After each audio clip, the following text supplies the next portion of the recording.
민주당은 의회주의도, 삼권 분립도, 법치주의도 모두 무너뜨렸습니다. 국정은 작동불능 심정지 상태에 빠졌습니다. 단언컨대 지금 우리가 겪고 있는 국정 혼란의 주범, 국가위기의 유발자, 헌정질서의 파괴자는 바로 민주당 이재명 세력입니다, 여러분.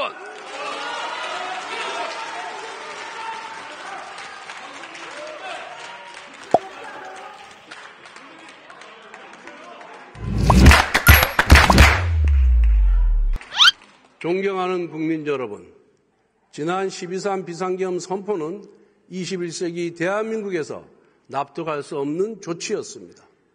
그런데 왜 비상조치가 내려졌는지 한 번쯤 따져봐야 합니다. 대한민국 정부 수립 이후 문재인 정부까지 74년 동안 발의된 탄핵소추안은 총 21건입니다. 그런데 윤석열 정부 출범 이후 거대 야당은 무려 29건의 탄핵소추안을 발의했습니다. 우리 헌정사에서도 세계 어느 나라에서도 이런 야당은 없었습니다. 더욱 기가 막힌 것은 탄핵소추 이유입니다. 이준석 방통위원장은 임명된 지 단 이틀 만에 탄핵되었습니다. 방송 장악을 위한 민주당의 정략적인 탄핵이었습니다. 이재명 대표는 대북 송금 사건, 대장동 백현동 비리 사건의 주범입니다. 그런데 이 사건을 수사한 검사들을 무더기 탄핵했습니다. 범죄 피고인이 수사검사를 탄핵하는 적반하장의 폭거였습니다. 탈원전, 서해 공무원 피살, 집값 통계 조작, 태양광 사업 비리와 같은 문재인 정권의 부정부패 범죄를 감사하였다는 이유로 난데없이 감사원장까지 탄핵하였습니다. 이재명 대표의 재판을 공소유지하는 중앙지검장과 검사들도 탄핵하여 직무를 정지시켰습니다. 이 대표 수사팀의 족쇄를 채워 재판을 지연시키겠다는 목적입니다. 심지어 법무부 장관의 탄핵소추안에는 이재명 대표를 노려봤다는 황당무계한 사유까지 포함시켰습니다. 대통령 탄핵소추 통과 이후 국정안정이 무엇보다 절실합니다. 그런데 한덕수 대통령 권한대행까지 탄핵했습니다. 헌재 재판관 임명과 관련하여 여야 합의를 요청했다는 것이 탄핵 사유였습니다. 세상에 이런 행포가 어디 있습니까?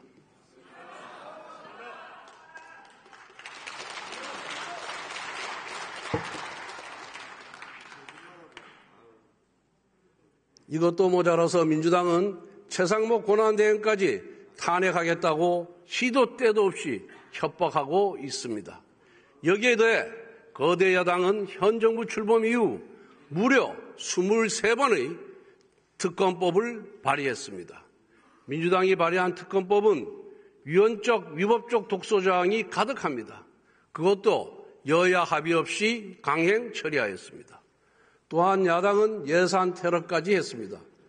민주당은 금년도 예산안을 대폭 삭감하여 단독 처리했습니다. 지역 상품권 1조 원 증액에 반대한다고 보복한 것입니다. 국회 청문회는 또 어땠습니까? 다수당의 힘으로 입법청문회, 청원청문회 열어놓고 온갖 기형적인 막말과 갑질을 보여주었습니다. 수많은 공직자, 기업인들을 불러서 마치 범죄자 신문하듯이 겁박하고 조롱했습니다. 청문회가 아니라 인신공격의 경연장이었습니다.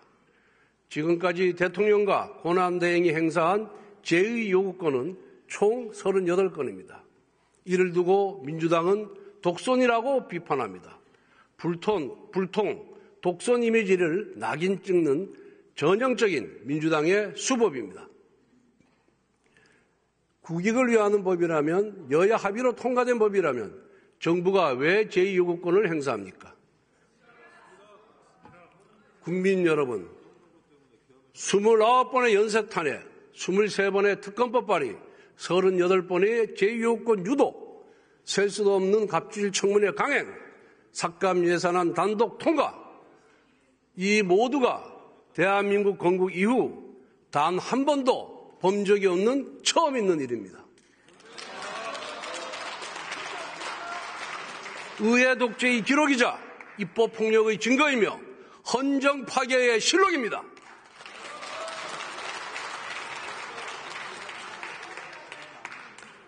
민주당은 의회주의도 삼권 분립도 법치주의도 모두 무너뜨렸습니다. 국정은 작동불능 심정지 상태에 빠졌습니다.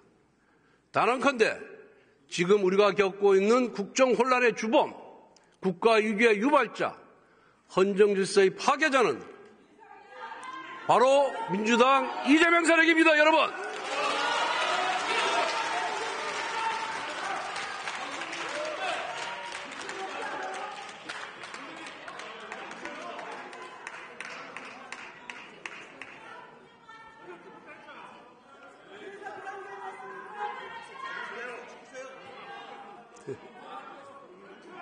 국정 혼란의 목적은 오직 하나, 민주당의 아버지 이재명 대표의 방탄입니다. 8개 사건, 12개 혐의, 5개 재판을 받고 있는 이재명 대표의 형이 확정되기 이전에 국정을 파국으로 몰아 조기 대선을 유도하고 이를 통해 대통령직을 차지하려는 정치적 모반입니다.